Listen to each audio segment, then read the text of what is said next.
All right, let's talk about Billy Hurley III. So most people don't know who Billy Hurley was, but he won on tour. And what's crazy about his career is a couple things. Number one, he went to the naval school for college. When he graduated, he actually joined the Navy. And most people who do that don't go on to have tour careers.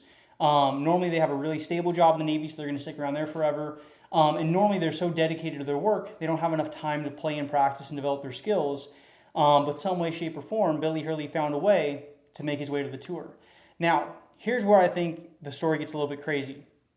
So, before one of the tournaments, his father was reported missing, and then after a search for a little while, his father was found dead by suicide.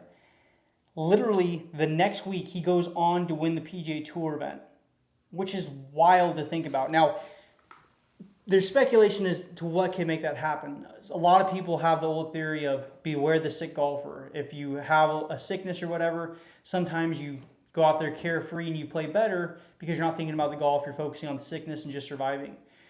Obviously, when people pass, the more common story you hear is when people pass away, whether it be your uncle or your grandfather or a family friend or your friend, and then all of a sudden that player goes out there and they do it for that person.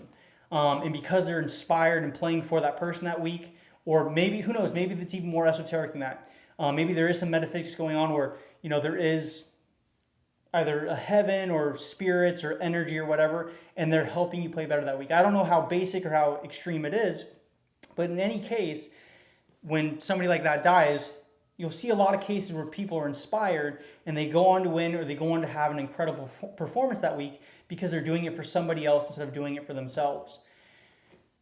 Now, with that said, I can't imagine having your father commit suicide the week before. Number one, because of how close that relationship is, but number two, also being a suicide.